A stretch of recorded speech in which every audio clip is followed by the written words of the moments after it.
without graduating valedictorian, salutatorian, they don't get the same scholarships that we provide for those students who attend the traditional day school program. And I'm sitting there and I'm thinking, well, if they complete the same program and we're encouraging them to go forward and explore higher education, why shouldn't they have the same support?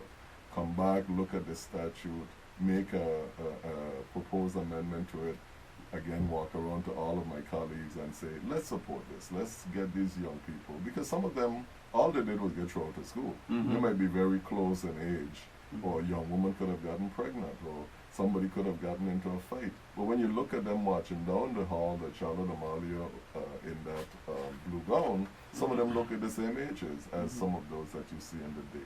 So things like that, directly impacting people, right? And then you have to have issues that relate to policy. So one of my policy proposal goes to the St. John land issue. And what I have done is I sat down and I thought, okay, 60 or more percent of the land in St. John is owned by the federal government and dedicated to the national park. It produces a stark reality for people. One is that there's less land available to build a house, build a school, whatever the case may be. And two, your tax values are affected by the fact that the cost of the remaining land is going to soar. Absolutely. So I said, why don't we devise a way of giving a credit to St. Johnians for that reality? And I proposed the federal land impact tax credit, which would go to homesteaders, because we want to make sure that we're giving it to the people to whom it means the most, and not to commercial properties like, say, villas. And it would be in the ratio that the land is owned, 60%. And then I said, okay, I don't want it to have any constitutional challenges, so let's give it to everybody. Let's calculate the percentage owned in St. Thomas, let's calculate the percentage owned in St. Croix, let's calculate the percentage owned in Water Island, and so everybody will be entitled to a credit. That was a smart way to do it. Very smart way to do it. I was going to just ask you that question, but you answered the question before I asked it. Okay, good. Yeah. So that's already drafted. We're waiting now is whenever this tax relief bill is proposed, I'm going to move with my colleagues to attach it to that. But the people in St. John have already responded very positively to it, and my colleagues have reacted very positively as well. So we have that, right? And then we have things like my concern with the EDC program. And my concern with the EDC program is not what some people's concerns are, because some people call it corporate welfare. I believe you have to have economic initiatives and incentives to bring business to the territory. But I believe that you have to ensure that it impacts the local employment realities of people, number one, and two, that people from the Virgin Islands who have gone to the States to either be educated or to get experience, that they have an opportunity when jobs surface as well to come back.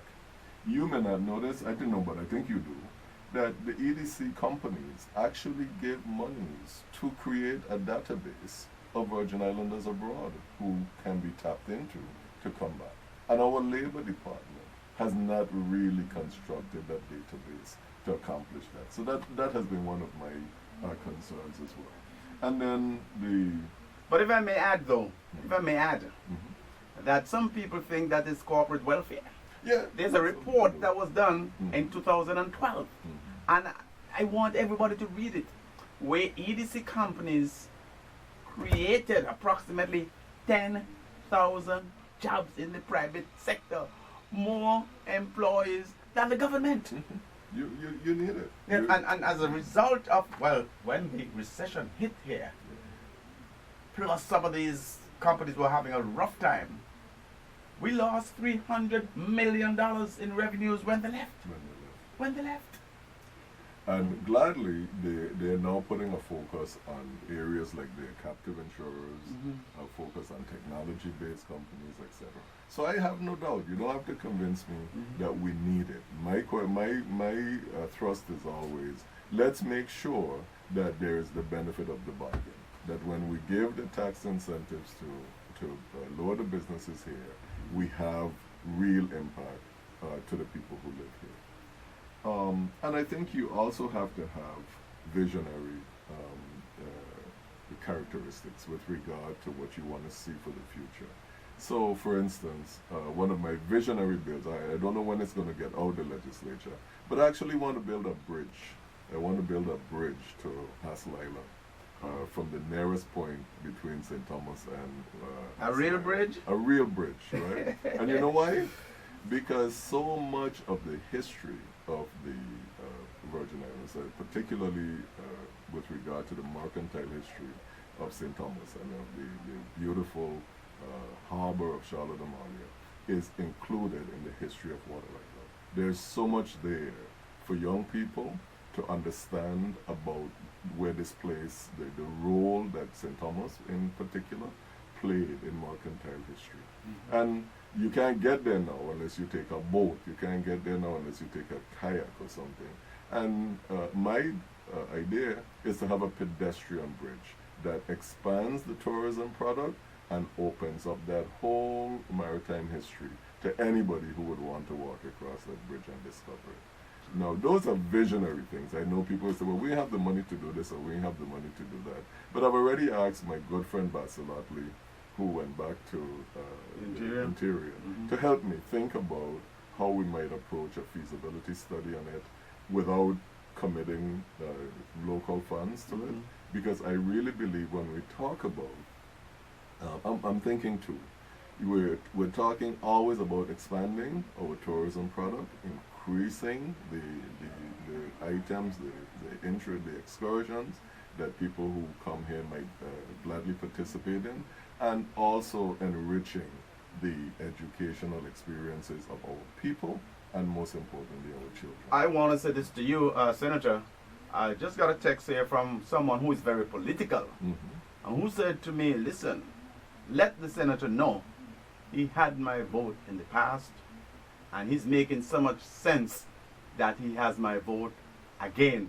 And not only my vote, my family as well. And I thank that I person. think that it means a lot. Thank you very much. I certainly. appreciate that. But I have to ask you this question, and I mean, we allow you some time, you know.